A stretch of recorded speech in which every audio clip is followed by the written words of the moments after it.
So welcome, Farah. I don't know if Thank you are able to see us. I can see you. I can see the audience. Okay. I can see you. Oh, okay. Thank you so much, really, for one of the most eloquent talks. And I'm not surprised, actually, about you and about the talk you delivered, but it is elegant, graceful, eloquent, and to the point, but it's also involved a lot of deep thinking and lessons for us as we ponder or discuss the life of Toni Morrison today. So I wanted to actually, before I introduce you both, and I think there is enough in the biography here, but I wanted to ask you a curious question about the framing and the curating of the recording of your talk as a visual, because it's really brilliant. I just love the picture of the black and white, and then the way you dress as if you're like a colorful that came out of the image itself. So just curious about the framing and about the picture itself, because it seems like it's a part of a show somewhere because of the label. So tell me. Tell us. So I was so disappointed that I couldn't be there with you all. I wanted to be there so badly. And then once you and I decided that I could do the recording, I immediately began thinking about where am I going to do this? How are we going to do it? We initially thought we'd do it through a Zoom recording, but I started thinking about the setting. And so it's very interesting that I actually recorded it in the office of the chair of African American Studies, African American and African Diaspora Studies. It used to be my office, and it's now the office of Kelly Jones, our great art historian, Kelly Jones. And that space is like, because of Kelly, of course, and we're all aesthetes, so it's a bit of a rotating gallery. And that photograph behind me, Kelly and I had a program in 2019, kind of recognizing the anniversary of 1619, the arrival of indentured African servants in Virginia. So we had a show, and as part of that show, we had that photograph, which is a photograph of the Fisk Jubilee singers. And we had the labels made, and it's all part of the show. And that photograph was just at the entrance of the show. And we decided that we wanted to keep it and put it in the director's office. So I thought that would be kind of an ideal backdrop, a kind of beautiful work but also deep in history. And I'm so glad that you noticed. I should have known that you would have, but a lot of thought went into where I wanted to be recorded. Thank you so much for the gift of the talk and the gift of that framing and of the images. It's really beautiful. So both Farah Jasmine Griffin and Mancha Dawara are known to many people in this room, but I just want to say a few things. Farah is a professor at Columbia. She's the William B. Ransford Professor of English and Comparative Literature, and at some point also chaired the African American Studies at, I don't know if you are still the chair or you have. No, Kelly is chair now, yes. But she published a great deal, but among her most memorable book for me, at least that's one I read with interest. I'm not a scholar of Toni Morrison, and I'm not a literary scholar, so I can't claim, and I think I will at some point relinquish the role to Mancha and Farah to enter a dialogue. But the book that I recall the most is If You Can't Be Free, Be a Mystery, in search of Billie Holiday. It's interesting that I just curated the show, and I called it To Be Free.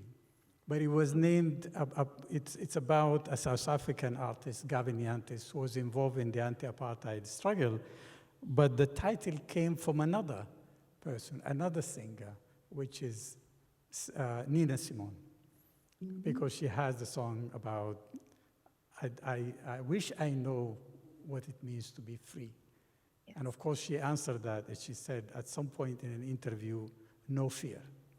So I said this to maybe start with a question that I've been asked by two young people in this audience. One of them is a Sudanese and another one, I couldn't recall exactly where from, but it was an interesting question. The question was, why Toni Morrison?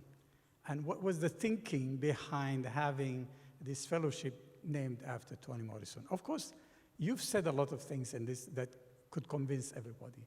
I said it earlier that I think one of the most fundamental things is the idea of freedom and how African American really reshaped it in the 20th and the 21st century through their struggle and what it means to be free, challenging all kind of liberalism, universal idea of human rights through their struggle, but also their contribution theoretically. But I wanted to ask both of you, I just forgot to mention, Mancha is a friend to many people here, so they know him very well. But he's a distinguished professor of film and comparative literature at NYU. He published a lot on African cinema and black cinema or African American cinema. But he also a filmmaker who did a lot of work, and among them, at least for me, most memorable one is the Edouard Glissot Award in relation. So I will stop here because I think many people know you. But I wanted to ask you, how do I answer that question? You've done it. Both of you, I'm sure, can say it, but how do I really convince someone to say who's young and curious to know? Because the question was actually followed by a statement saying, how about the people who are stayed in Africa or remained in Africa? So I leave it to both of you. Farah, you could start, and then Mancha could. Yeah. Right. I think it's a great question, and it's a question that we should always ask, right? Because we always ask why a specific individual. Why do we lift up an individual? And I think that Morrison helps us answer that question in significant ways. One, I think because we watch her emerge as a global figure, as a global intellectual whose concerns start with a deep, deep concern about her local, right? And about the ethics of the local, and that show how it's impossible to think about the local without thinking about the global. And that she takes on that responsibility once she has access to a certain kind of privilege, a certain kind of fame, so that it's a way of modeling how to be a global thinker in the world. So I think that that's one reason, and there are other people who certainly could do that. But for me, one of the things that she models, and I think why a Morrison, as opposed to maybe some other people, is that she kicks open a door and she brings other people with her. So in every stage of her career, it's never just Morrison. I mean, we like to only make it about her, but it's never just Morrison. Like, the world changes because so many things and so many people come after her. More Black writers, more Black women writers. As editor, she's bringing African writers to the reading public. She's working with Penn to help bring attention to the plight of writers who are oppressed around the world. And so I think those are many of the reasons why a Morrison is that she asked the question, she has us beg the question, who else, what might we be thinking of? Like, what are the other ways we might bring other voices, which is what she did at the Louvre, right? Bringing in the other voices. So wherever there is a Morrison, there are others in her wake, which is why I love the fact that this is a fellowship, because it's creating opportunity for other voices, not only for a Morrison.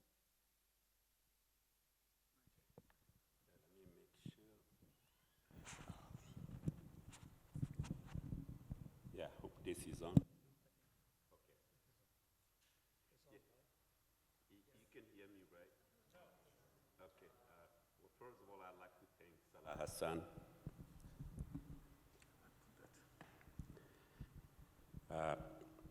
for inviting me here, and Hur Al-Qasimi for the incredible work that you all have been doing in Sharjah. It's really amazing, and it actually connects to this question, why Toni Morrison?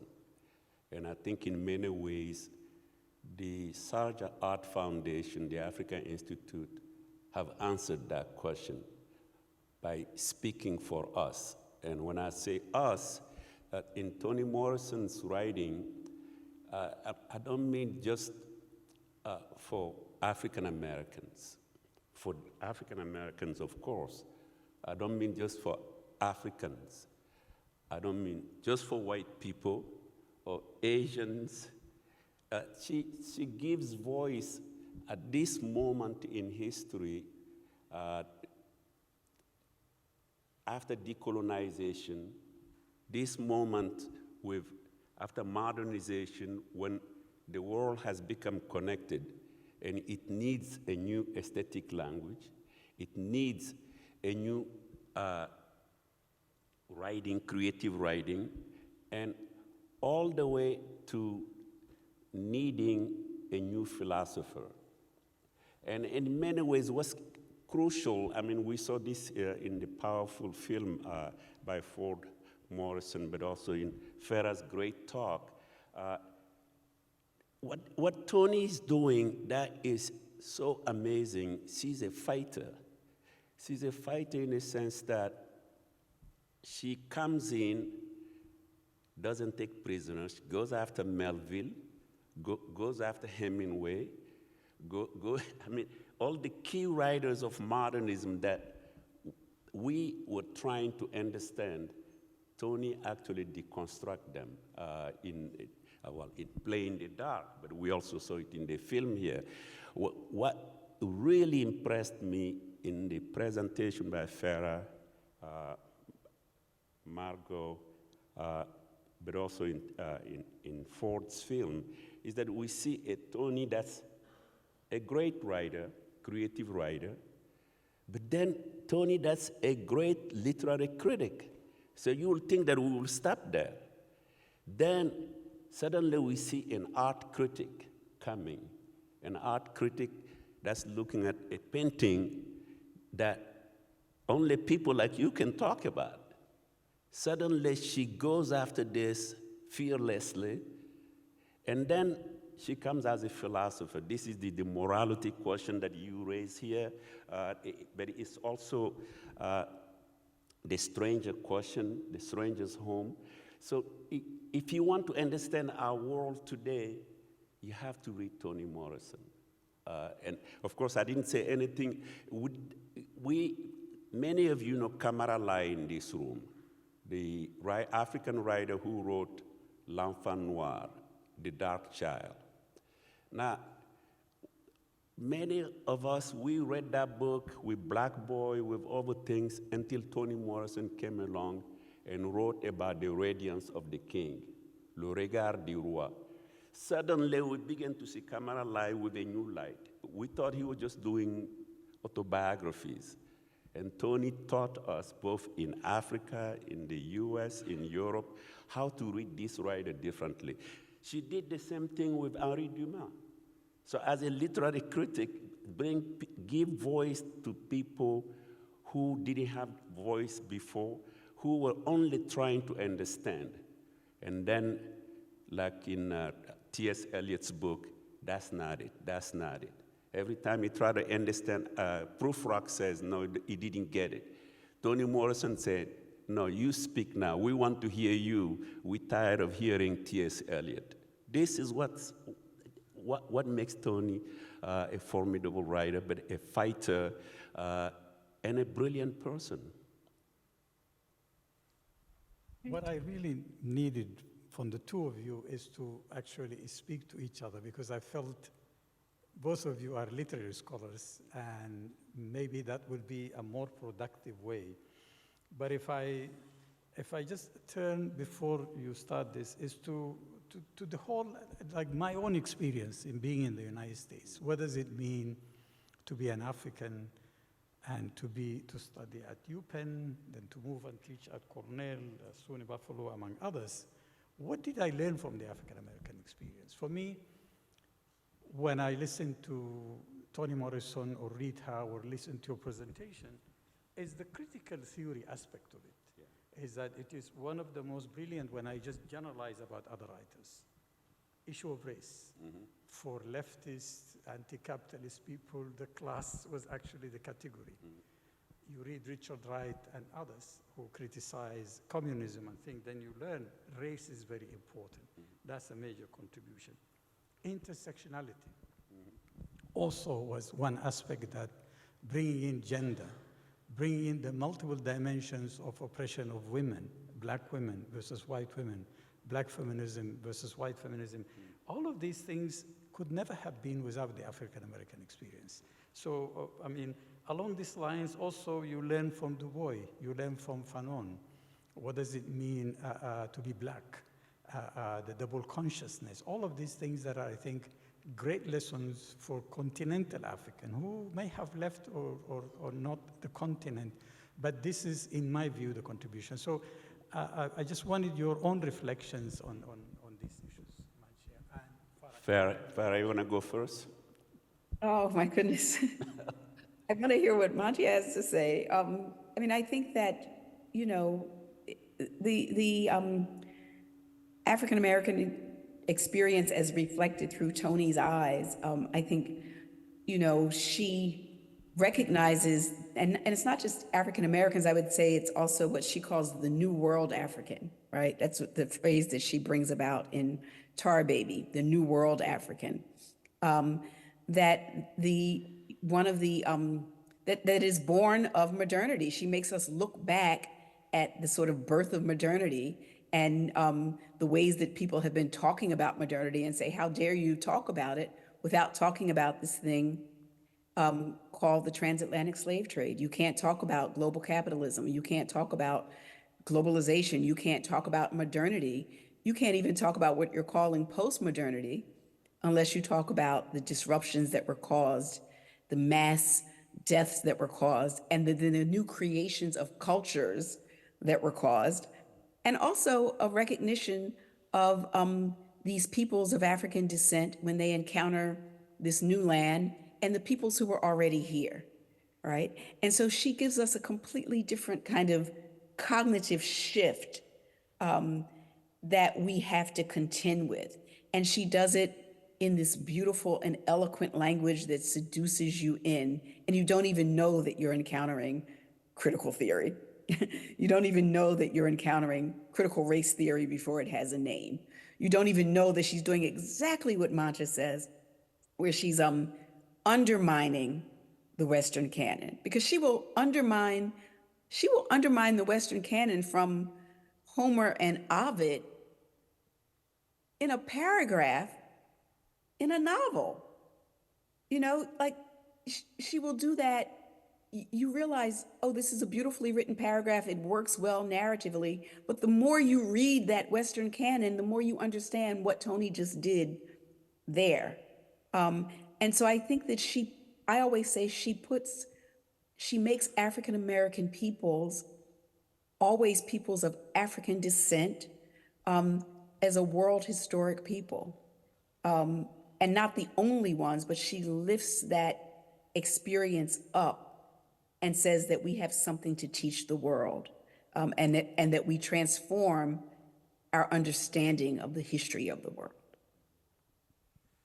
Yeah, I think, Farah, both your talk, but I think this came up also in the film, Toni Cade was invoked several times. And in many ways, and also what you said about the ancestors, you know, at first I was thinking, you know, about Song of Solomon, you know, Pilate, but also the flying Africans. I was thinking about all these things, but then Toni Cade Bambara came back again, because Toni Morrison is not invoking the ancestors just for the sake of ancestors, but I think to build those, and I think he mentioned some of this, the relationality in the present, the kinship. The kinship is very important. I remember, and I bet you remember this, when Toni Cade was sick and her days were almost numbered. Toni Morrison called Louis Massaia, myself, but also I'm sure many other people, to have a party at her apartment in downtown, in Soho. So just call all the good friends of Toni, bring them over, I want to give her a party. I remember that. This looked like the Edwidge Flower moment when I saw in the film. It was one of those moments that's so incredible to me, that when she did that. And recently, you know that Clyde Taylor passed. Yes. When Clyde was retiring from NYU again, she said to me, if you do a first script for him, I will come. She came and Amiri Baraka came. Again, it was a kinship moment that makes you cry. But at the same time, there is this international moment in Toni that you mentioned, this global intellectual. I just taught a film called Saint-Omer, and it's by the niece of Jibril Job Mambeti, who made Tukibuki. And Saint-Omer is about an African woman who's on trial because she killed her own baby. And so you can see Toni all over the place. This is a 2021 film, or 2019 at most. And the judges, through rationality, are trying to figure out why this woman killed her own baby. And toward the end of the film, you don't only remember Beloved, but you reach a moment when you see a kind of what the mother, by confessing that she killed the baby, she's also trying to recover the baby. Yeah, the baby re-enters her body, her limbs, and all these things. And it gave me another reading of Beloved in many ways. That's Toni's international impact. A young African woman, she's the one who made Atlantic. Some of you may have seen Atlantic. And this documentary is called Saint-Omer, O-M-E-R. It's just amazing. You can see Toni's impact coming like that. But anyway. Yeah.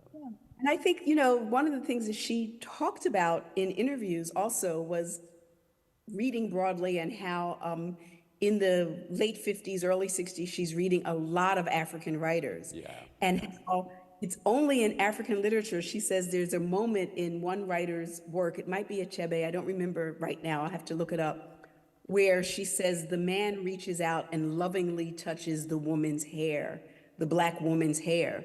And she said she had never seen that in literature.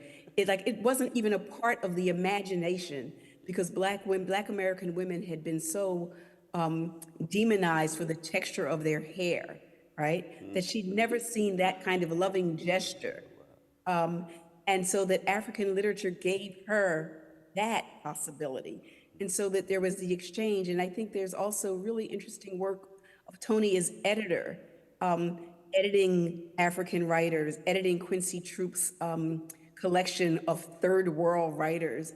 That anthology, there hasn't been an anthology like that. And then I just want to tell another story, Maji, that reminded me of what you said about the party she threw for Toni Cade. Yeah. I just remember the memorial for Toni Cade that was at the Painted Bride in Philadelphia. Yes. And so, you think it's going to be like we've all been to literary memorials before. So this was the most amazing literary memorial, and it was, clearly organized by the sort of committee of these extraordinary people who love Toni Cade. And one of my memories is Toni Morrison coming in, and here she's already our grande dame, right? She's already our grande dame, but she never acted like the grande dame. So she comes in, and she had one of those big tin things that you make a ham or something in. Right. And she actually, she had a food because that's what we do, right? And she brings this for the repast afterwards. And that in that audience, there was the official program as we're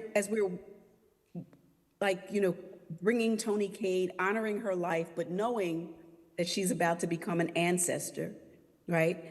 So there's Sweet Honey is performing, and the memorial is amazing. And you know that Toni Morrison has helped organize this thing for her friend. And then the audience, or the people who are there, is this extraordinary diasporic group. The first person I remember standing up to say something was Ngugi, right?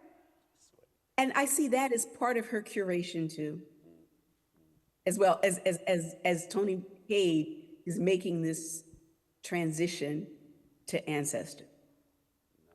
It's amazing. Do you have a point? Or you good? I think you should carry on. I think it would be good for you to carry on. No, in many ways, Toni, my last film which is on Angela Davis, I have more than 3 hours. Toni Morrison Angela Davis is talking about how much Toni Morrison helped her. Toni Morrison calling her and say, I want you to write an autobiography. It wasn't like, Angela said, it wasn't like I'm thinking about writing an autobiography. It's Toni Morrison who told her to write this. I mean, yes. Corregidora has been mentioned. But when you look at her role as an editor at Random House,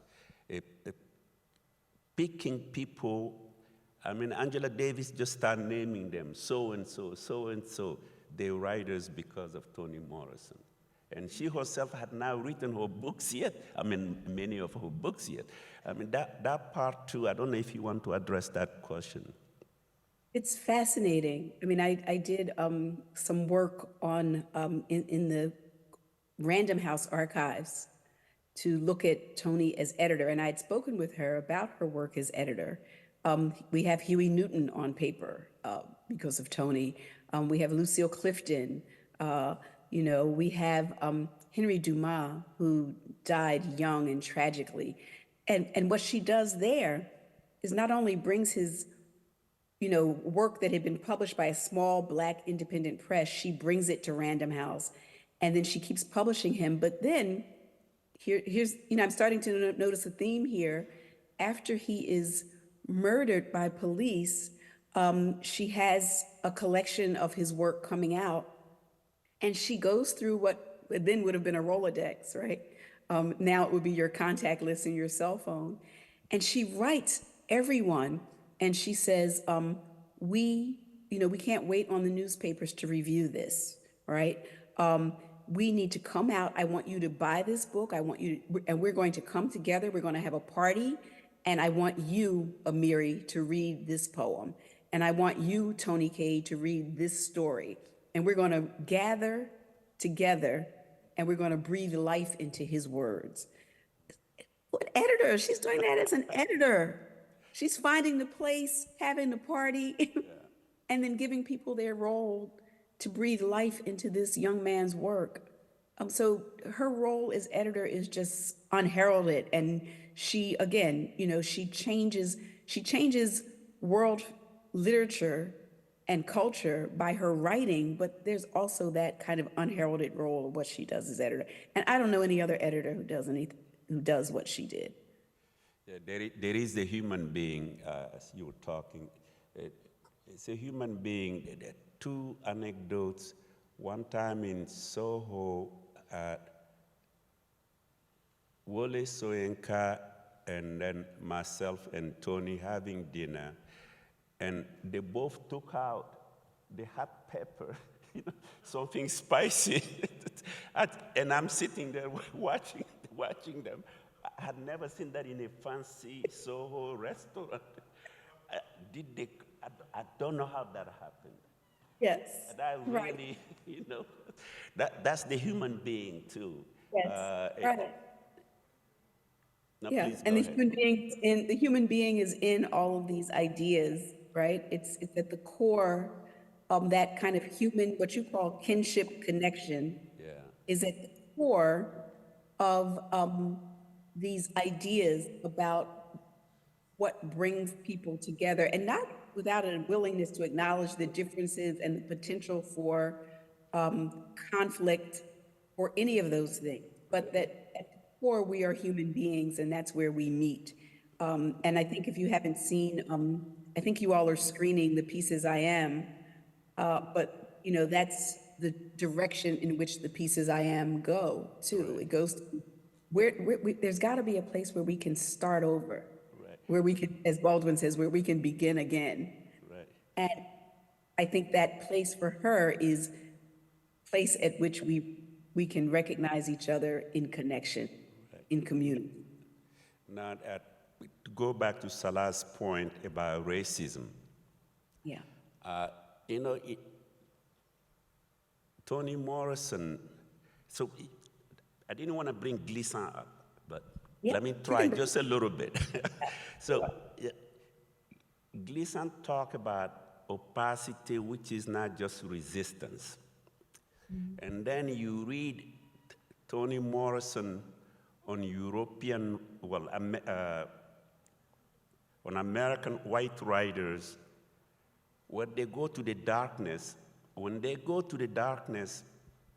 it's in order to bring light. It's in order to bring rationality. It's in order to bring redemption.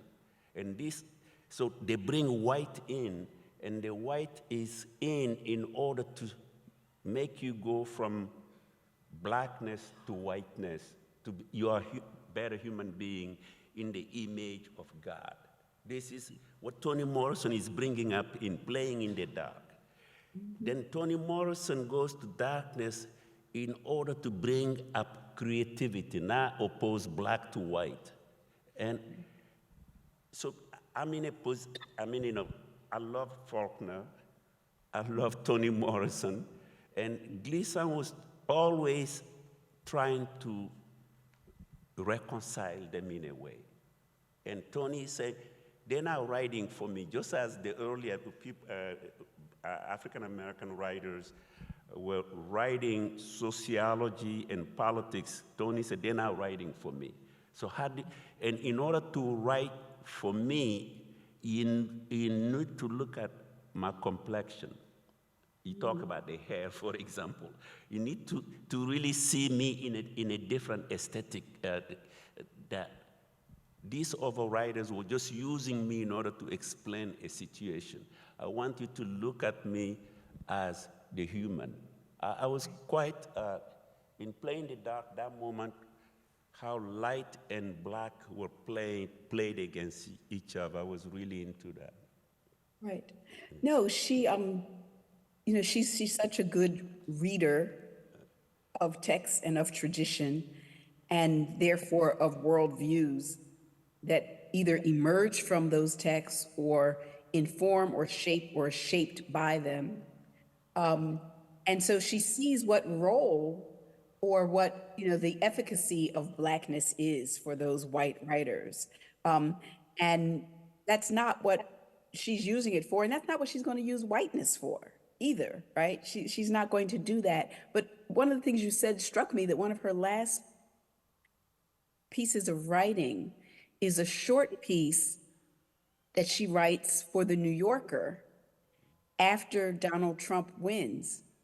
And it's interesting because I hadn't thought about this, but you're bringing up that moment in Playing in the Dark where she sees the white writers as whiteness bringing light, bringing rationality, in that piece, whiteness does the exact opposite, right? That an investment in whiteness and a willingness to die for it, a willingness to destroy the planet for it, a willingness to, take down democracy and the earth for it.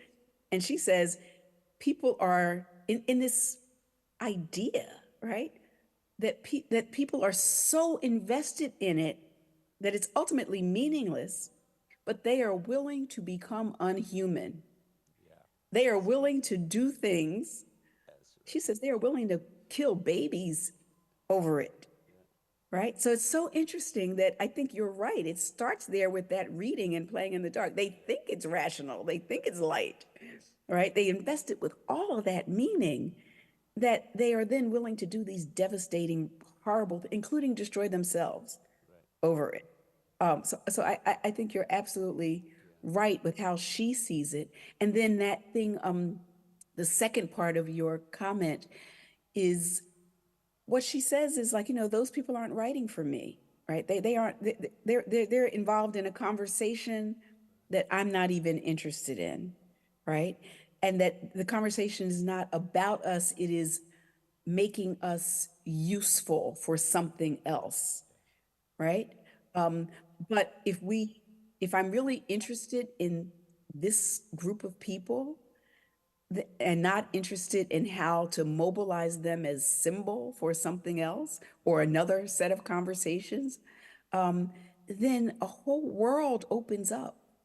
A complete world opens up. It's like, I feel like it's like you're walking through the forest and you could step on a leaf, or you could lift that leaf up, and there's a whole life world underneath of it. And I think that's what Toni did. She picked up the leaf and showed us the universe underneath of it. And it's her doing that makes her of interest to people all around the world. Because they see themselves in it too. I think that, yeah. Go ahead. Sorry, I mean, No, you go. may be able to. No. But because I thought maybe some people in the audience. Absolutely. Some people in the audience. No, might we be can do interested. this all the time. We can do Sorry. this for after. Yeah. I just love seeing Farah, so Somebody was just reminding me of the minutes that are left. Is there Yes. any questions from the, please, in the back? And I can't there see is well, but one there, right there. Look, straight. go ahead. Yes, get the mic. Is there any mic here?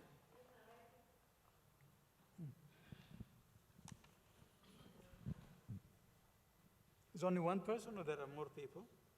I saw one lady straight Yeah, in okay. the middle. Yeah, can you please? Can anybody give her the mic? Okay.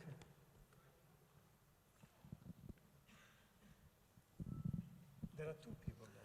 Hi, Professor Griffin. I really loved your lecture. It was probably one of the few pre-recorded lectures that I've been the most compelled by. It's always so difficult to really pay attention to those, but I really, really loved it. And I especially loved your attention, your close reading to Toni Morrison's acknowledgements of time.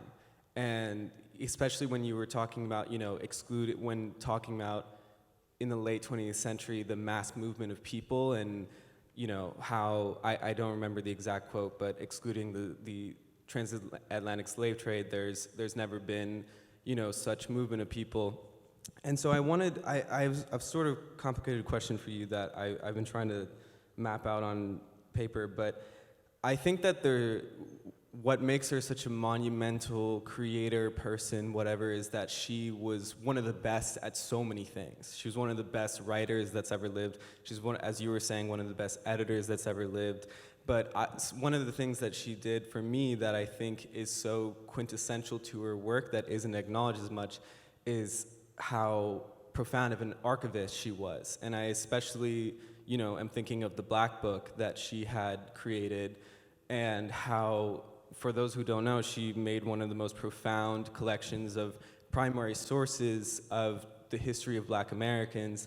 And to me, I mean, it goes beyond just a curiosity and a need to create a resource for that, but it also goes to her dedication to her own work and wanting to make sure that, as you were saying, even reading African writers, wanting to create the most mythos within her work that she can have, not just creating good fiction, but having fiction that has stance in history and in place and in time. And so I wanted to ask you, as we've been seeing in the last 6 months, I'm sure that many people in this room have had moments of like, what worth does creating have when we witness such atrocities, such, the horrors of capitalism, economics, colonialism is just as alive and well as it's ever been. What could be the point in being a creator? What is this actually doing for the world? And I wanted to, bring back mythos and ask you about, through her work and what she's taught us, what can myth provide to a world that wants to exterminate certain cultures, and for the sake of, for colonialism and capitalism, what does mythos do for us? Wow, you said so much that was so rich. One, I think what you mentioned about time, I'll just throw this out there. I think that I think people could read Toni for a theory of time. It's in the books. There's a theory or a philosophy of time, temporality there too. And Toni is archivist, yes, archivist not only in the Black Book, but I think Beloved is also an archive. It's also, before there is a museum documenting the transatlantic slave trade, she puts it in Beloved. So there's also there. And I think that what she is interested in, both in her work, especially in Beloved, also in Song of Solomon, but I think, she wrote an introduction to the collected works of Primo Levi that I recommend people read. And also, I really would encourage folk who have not read the nonfiction to read the nonfiction, especially in The Source of Self-Regard, because it addresses, I think, the latter part of your question. And it's not what can creative work do for us, because it can feed, it can nurture, it can give us lessons. But in some ways, it's what we do. How can I say this? I think what she documents in all of this work is that the creative spirit is there, that it is always there, and that one of the things is we don't have to ask if it's there, we just have to look for it. And in the most horrendous moment and in the most horrendous time, the greatest atrocity, right?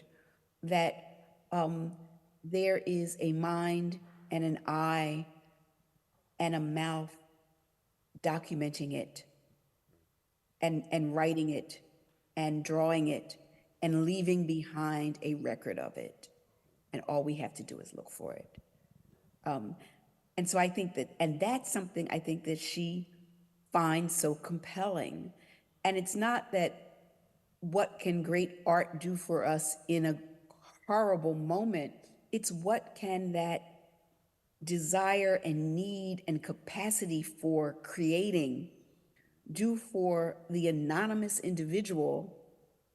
What is it doing? What is that, what is that impulse that makes the person in the middle of the atrocity create something that they whisper in their child's ear or they use to entertain someone on their deathbed? I mean, I think that's the question of it.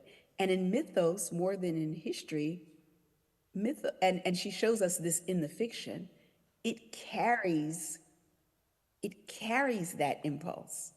It carries that the tragedy, and it also carries the aspiration.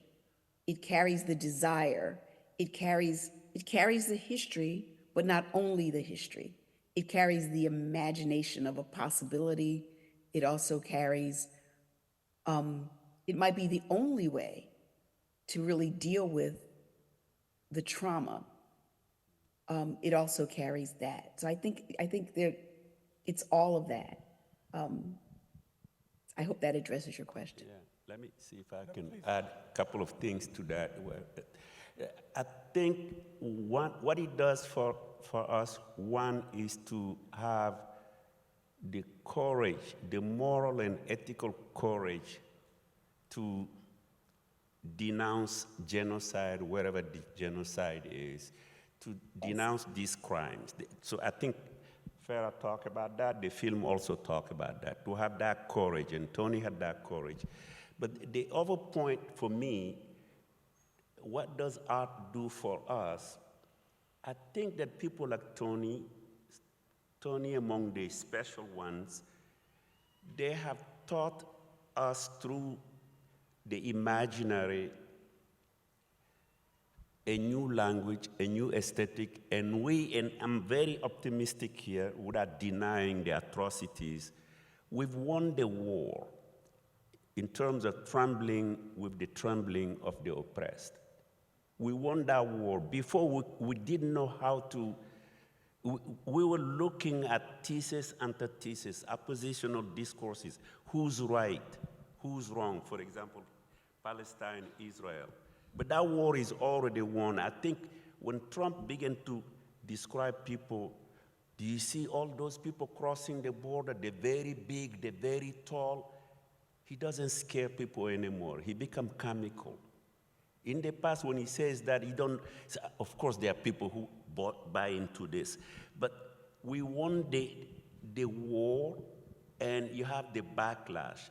I'm not undermining this backlash. It's very dangerous, it's genocidal. We have the right to keep criticizing it, but art is doing its work. The moral courage is doing its work. So I really, I see it as a backlash, and I see us as having won a discourse. Salah is talking about how Africans have learned from the African-American discourse, but also Parisian, the banlieue in Paris, they have learned this discourse. In China, in all over the world. So I'm the most optimistic here that we won the war, and when you step on the snake's tail, they're trying to bite back. That's the way I see this. Brilliant. Any other question? Any person in the audience that has a question? Where? Sorry.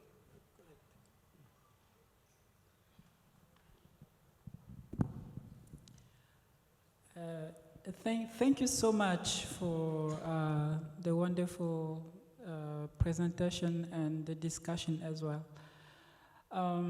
So I like the word ancestor, but I'm just curious, I want to know how does one become an ancestor?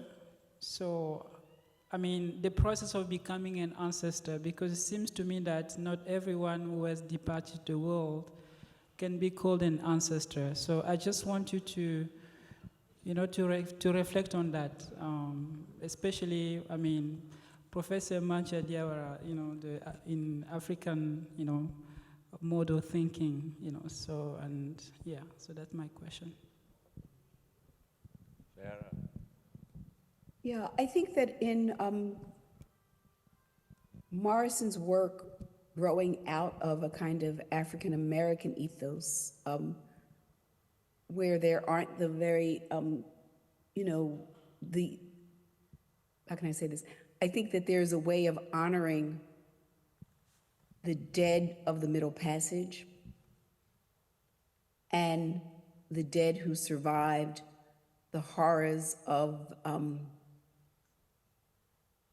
macro and micro of, the confrontation with American racism and white supremacy, are seen as ancestors, not always without their complications.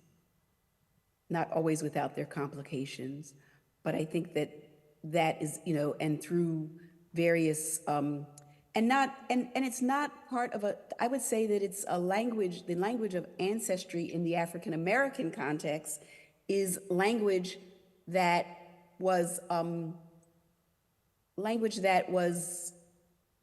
brought into the discourse through the creative writers, right? Because you have to understand that in the African-American context, the tradition is very largely informed by Christianity. And it's through the creative writers like Morrison who are learning from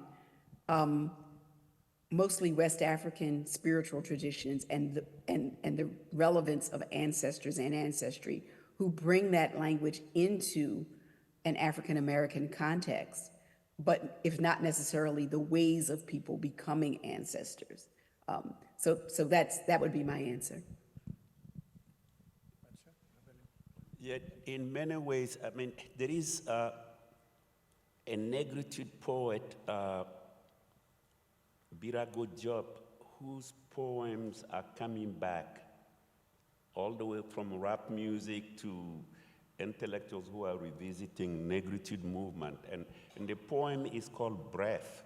You know, listen more often to things than to human beings. The dead are not dead. They are in the air, they are in this place, I mean, and so on. So in many ways, the ancestors, I mean, Farah talked about the abyss first, you know, people who died through the Atlantic crossing, but also people who died in America. Their spirits are still with us, and when that spirit grabs you at whatever moment, whether it is in a song of Mahalia Jackson, whether it is in the movement of a Muhammad Ali, those are ancestral moments that are coming to us, so they're not dead. This is Birago Job's poem is coming back like that. If you check it, it's called souffle in French, but the English translation is breath. It'd be really interesting to see how many people are coming back to this poem more and more, because as we move into Afrofuturism, people think that we need the ancestors.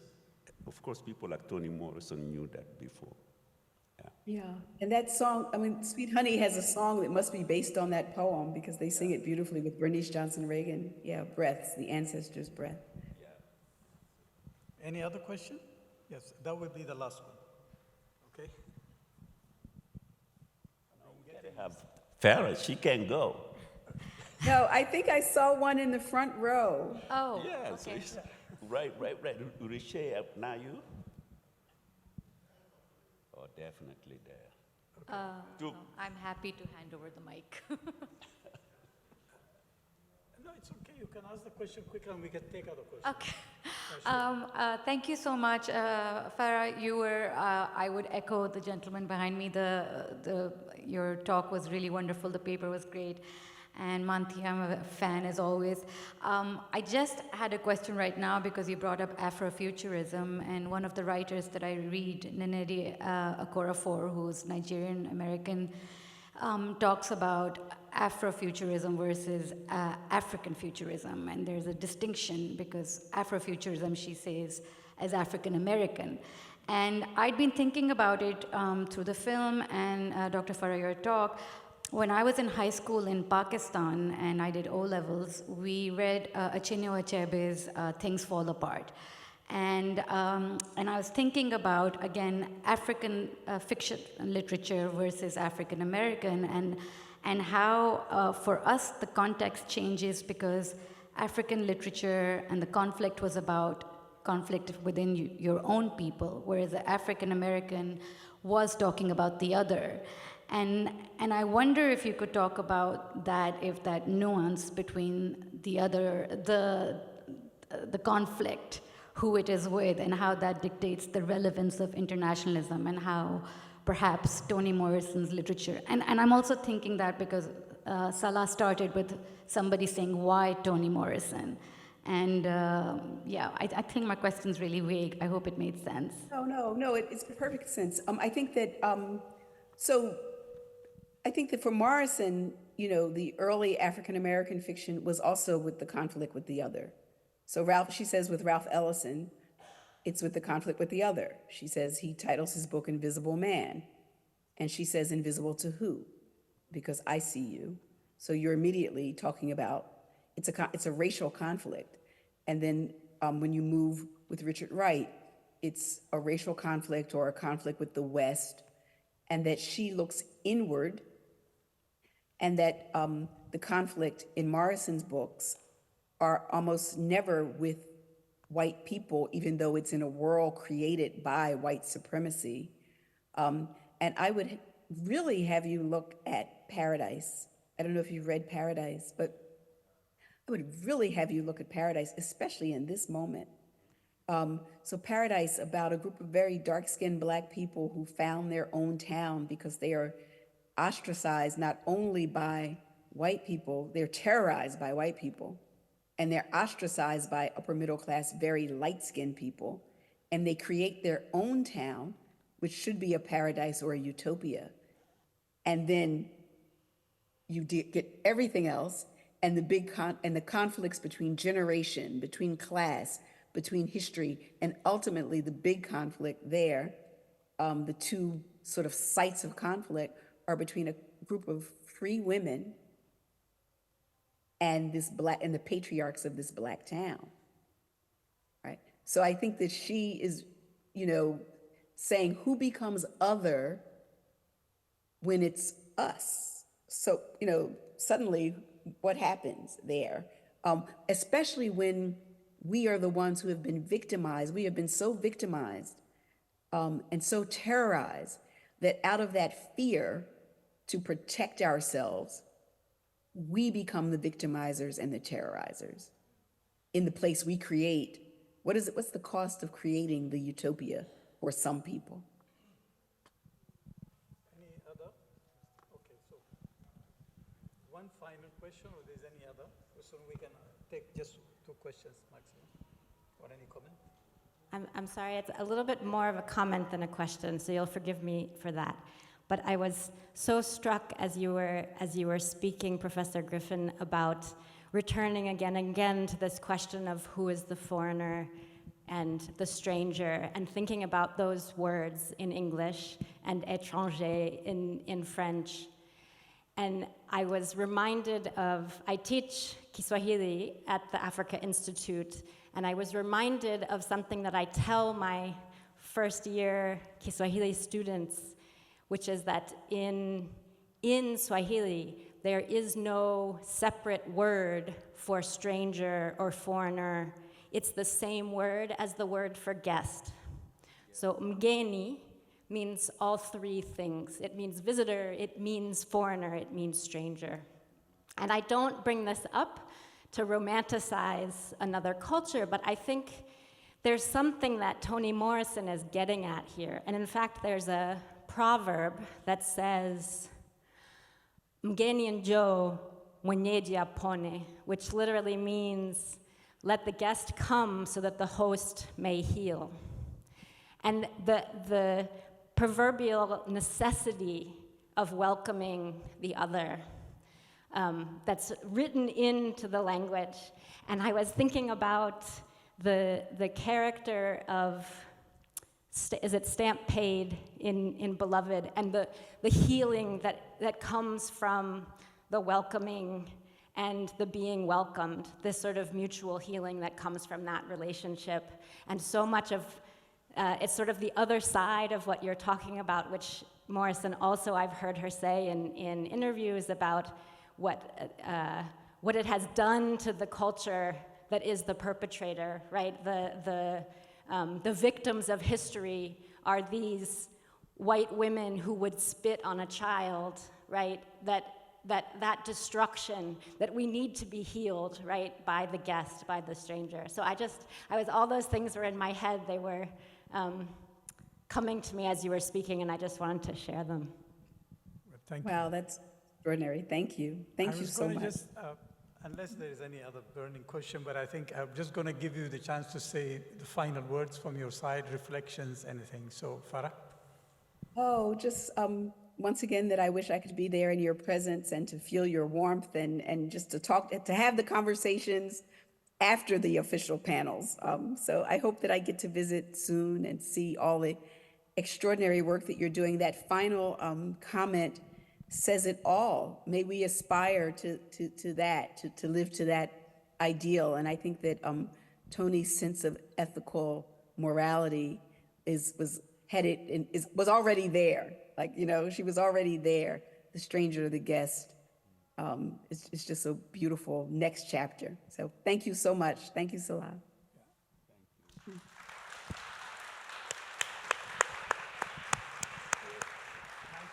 Say final word? Final word. Just briefly, the idea about Afrofuturism, Afro-pessimism, African futurism, these debates are interesting, but there is also a way where they actually are meeting in the conversation. If you look at the Kenyan filmmaker, I may mispronounce the name, Wanjiru Kairu, Punji is the name of her film. The Afrofuturism there is not distant from the way Afrofuturism is being discussed in the US, but of course, every two individual may develop it in a different way. And then the last point I make that interests me is that when I say that we won the war, by that I mean that we believe in a world where differences come together as opposed in solidarity, as opposed to coming together in opposition. The world that we left was a world based on opposition. The same come to the same, and the union is the world. But today, it's really the different coming together in solidarity. This is really, and trembling with each other, trembling. That is what is really exciting when you hear people like Donald Trump talking about some big guy is crossing the frontier, he may be a drug dealer. It's because he lost that war. They lost that war. This is basically what I have to add to that. Well, thank you so much. And I'm really grateful, Farah, I'm really grateful for taking the time despite your responsibilities. And I wish you were here with us. But we totally understand the circumstances, but you have an open invitation. Anytime. Thank you. You will be a guest. If you want to spend the year with us, we're happy. If you decide to quit America, then we are also happy to host you here. Okay.